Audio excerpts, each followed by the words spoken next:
Welcome to the In English Coffee Office. Today is Tuesday, September 16, and like every morning, David and Alex are at the coffee machine. Hey Alex, how's it going? Got a few minutes to catch up before the day gets crazy. Hey David, I'm doing all right, thanks. Yeah, let's touch base while I grab my coffee. Man, my morning's already been a whirlwind. I've had to sweet talk 3 clients before I even got to the office. I hear you. I've been buried under 2 project updates since I logged in. Just another day in paradise, right? Anyway, did you catch that wild news about Nepal's prime minister stepping down? Yeah, I saw it on CNN.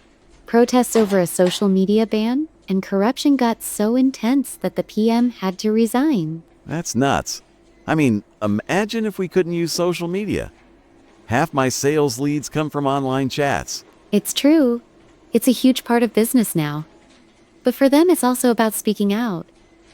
Those young protesters were done with government corruption. Can't blame them for being fed up. I just hope it doesn't mess with any potential deals I've got in that area. It might take a while for things to settle. We'll need to stay in the loop on how it plays out. For sure. Hey, speaking of staying in the loop, did you hear about China cracking down on Nvidia? Oh yeah, I read that on CNN too. Their market regulator says Nvidia violated anti-monopoly laws with some past acquisition. What? That's huge. Nvidia's chips are in pretty much everything we use. Laptops, phones, you name it. Exactly. If China puts restrictions or fines on them, it could slow down tech production and even bump up prices for us. Just what I need? More expensive gear for my client demos. Can't they just sort this out without dragging it on? It's not that simple. It's tied to bigger issues like market control and global competition in tech. Politics and business always mixing. I just want my tech to work without breaking the bank. Fair enough. It'll be interesting to see how Nvidia responds to this pressure. Yeah, I'll keep an eye on it. By the way, on a lighter note, did you see that drama with Rupert Murdoch's family finally getting settled? I did. It was on CNN as well. Lachlan, his eldest son, is now in control of their massive media empire after a big succession deal. Huh. Talk about a family business. I bet there were some serious arguments behind closed doors over that one. Probably. It's a big deal since their company owns so many news outlets and shapes what millions of people read and watch. Man, imagine having that kind of power.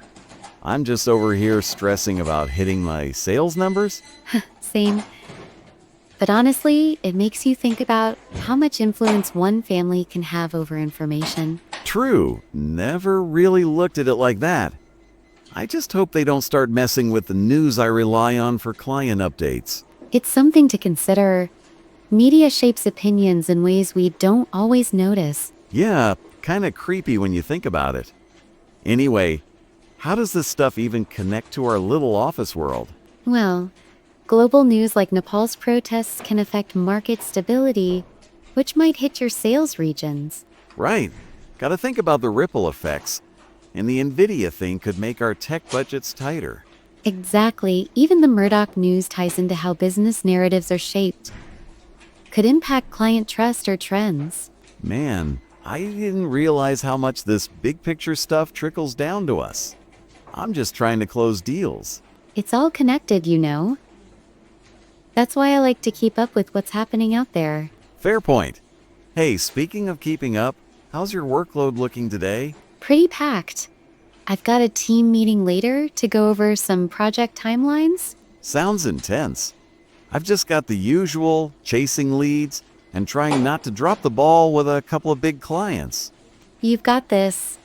Any tricky negotiations coming up? Oh yeah, I've got a call with a client who's playing hardball over pricing. Wish me luck. Good luck. I'm sure you'll talk them around with that charm of yours. Fingers crossed. What about you? Any big challenges on the project front? Just the usual, making sure everyone's on the same page. It's like herding cats sometimes. Tell me about it. Coordinating with my sales team feels like that on a good day. We're in the same boat then. At least we've got coffee to keep us going. Amen to that. This stuff is basically my lifeline during a hectic morning. Same here. It's the little things that get us through, right? Totally. Hey, it's nice to chat about something other than work stress for a bit. Agreed. These coffee breaks are a good way to clear the head before diving back in. For sure. I feel like I'm actually in the know about what's going on in the world now. That's the bonus of catching up like this. Keeps us grounded outside the office bubble. Yeah. Can't just live in spreadsheets and emails all day. Gotta have something else to talk about. Exactly. Plus, it's good to bounce ideas off each other now and then. True. Hey, are you sticking around the office all day? Or working remotely later? I might work from home this afternoon if I can wrap up early. What about you? Nah, I'm stuck here till I can call it a day. Got too many follow-ups to handle. Hang in there. Maybe tomorrow will be less of a grind? Hope so. I could use a breather after this week's madness. Tell me about it. Let's plan to catch up again soon. Maybe over lunch if we're both around. Sounds good to me. A longer break might be just what I need. Deal. It's always nice to step away from the desk for a bit. You got that right. All right, I'd better get back before the boss starts wondering where I've disappeared to. Same here. Don't want to push my luck with this coffee break. Huh, no kidding. Catch you later, Alex. See you, David. Take it easy. Time to get to work. Don't forget to subscribe and practice your English every day. You'll see how it just keeps getting better and better. See you tomorrow. Hope you have a fantastic day.